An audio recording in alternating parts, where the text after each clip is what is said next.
Elise Monet. I'm back again. And in this session, we're going to talk about emotional boundaries. Now, these are probably the hardest, and these take a lifelong, these are lifelong lessons. We never stop healing and creating emotional boundaries because we keep refining, right?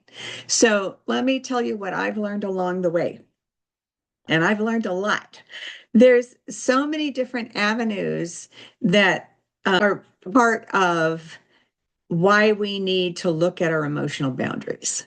One of them is childhood trauma. Okay, and I'm going to share some things about that with you from my own childhood that were terrifying and that stayed with me for 50 years, 40 years, crazy amount of time. When I was a little girl, my father was an alcoholic, and my mother had it up to her eyeballs, right? And she didn't know how to deal with it. And so she would get angry. And so they would start yelling and screaming at each other. And then they eventually would get into fist fights. And as a little girl, my parents one time got into a big fist fight that was really traumatizing for me. And I was probably 7, 8 years old, something like that. And they ended up on the front bathroom floor with my mom on top of my dad. And he had his hands up and she had her hands on his hands. And as I walked by crying, saying, "Stop," I heard my father's fingers break with my mother's force. And it sent chills throughout my body, and all I could do was scream for help. And so I ran outside and I ran all the way down the street screaming help. The neighbors came out, tried to help, but I kept running because my brothers were down the street at the neighbors. And I needed to get to my brothers to come stop them from fighting. Long story short, that incident was so traumatic emotionally for me that I vowed that I would never argue, that I would never fight.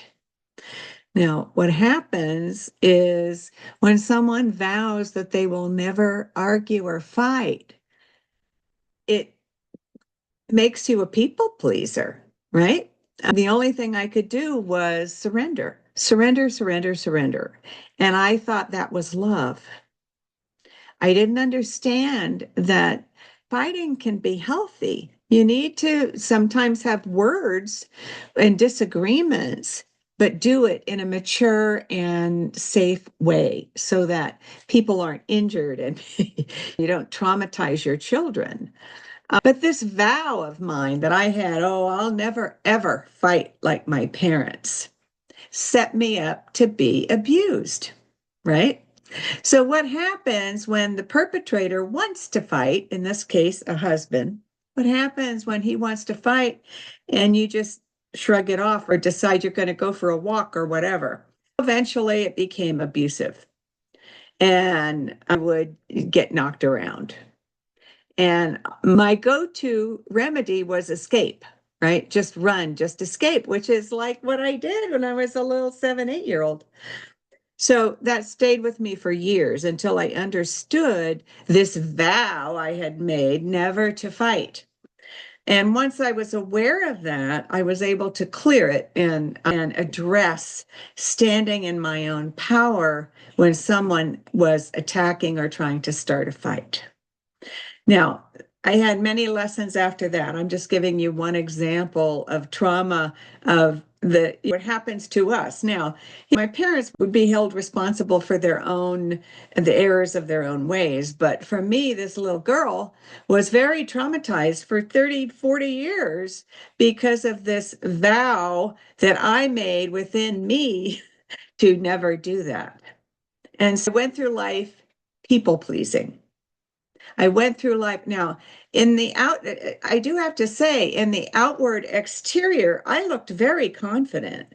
I was in the material world and I could make a lot of money and I could be a strong leader. But as soon as I would come home, I would be faced with this people pleasing my husband, right? And it turned out very traumatic, where I had to divorce because abuse just wasn't acceptable. In fact, I went through counseling, and at one point, a counselor said, if he hits you again and you don't leave, don't ever come back to my office. And that was probably the wisest counsel he could have given me, because then he would reject me if I didn't leave. So it startled me, and it was a pattern interrupt in my life. And I did leave him, by the way, and move on. And I had to learn how to stand up for myself and not people please. Now, remember, in the public world, I looked like a dynamo. I could do almost anything, and I had no trouble talking with people in the business world and standing up for myself there. It was just in the intimate relationship. Okay, so you have to examine all aspects of your life. Now, spiritual growth is a major part of that. And I do want to reiterate, what I said in the last version, the last chapter that I did on physical boundaries. I do want to say that it's all an inside job, right? You find and become aware of these things within you from a spiritual perspective. And I'm going to talk about that category in depth after we're going to do emotional, then we're going to do intellectual, then we're going to do spiritual. Okay. So I won't go into that now, but spirituality is a big part of it. And I'm not talking church, and I'm not talking religion. I'm talking your inner self. All right. So now another thing that I learned about boundaries and emotional boundaries was and is, not was, but was and is, the difference between discernment and discrimination. And people always say to me, you had to learn discernment. No, I got to tell you, I knew I could discern that this person was using me or picking a fight or doing something detrimental. I could discern that.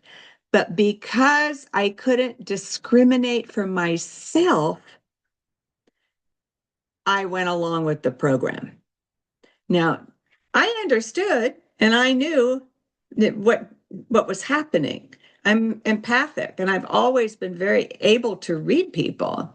But in an intimate setting, I wanted so bad to be loved and accepted that I wouldn't listen to my own inner wisdom, right?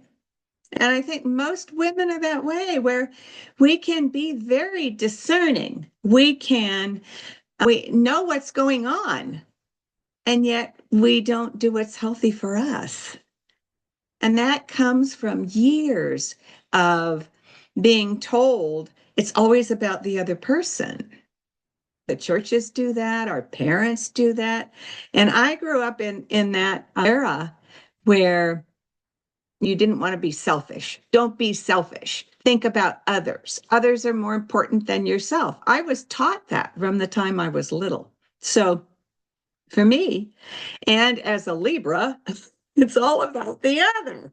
So it was very natural for me to give to others and not give to myself. All right. And I was afraid that if I learned how to say no, I would lose love. Right.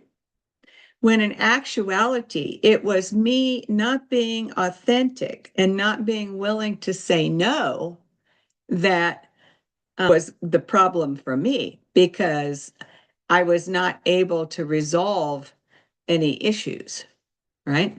I just avoided the pain. I avoided the issues because I was afraid of losing love.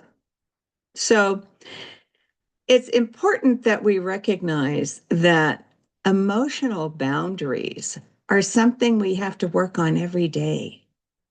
Every day. And it's important that we don't make other people bad and wrong. When we make other people bad and wrong, it sets us up for perpetrator victim, which is where I lived for so many years as the victim. And we don't want to be a victim. We want to be free. We want to be in our own power. But as soon as we give that up, as soon as we don't discriminate what's best for me, because that's what the discrimination is about, not what's best for them, what's best for me first, and then what's best for everyone, right?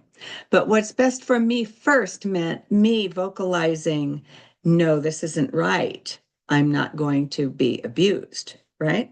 As we look at that, we don't make other people bad and wrong. They are where they are. We can't control their behavior. We can't control their thoughts. We can control our response, right?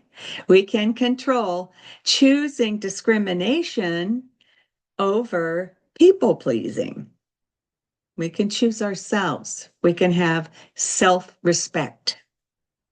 And I realized after so many years that self-respect was what I was needing. And I had it in the business world. I just didn't have it in my personal life, in my intimate life.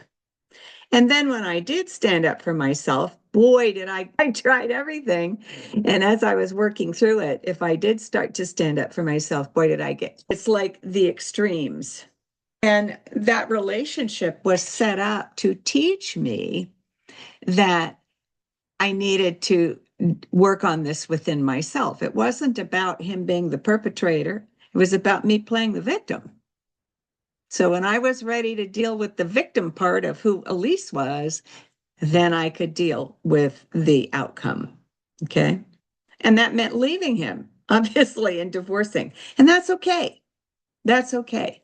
Divorce isn't something, even in the scriptures, Moses permitted divorce because of the hardness of man's heart. So you don't have to feel bad. I know we go through these big guilt trips about divorce. However, especially if there is physical abuse, God does not want you to stay in a relationship that harms you. Get out. Just like that therapist said to me, if you don't leave, don't come back. So the other thing is compassion.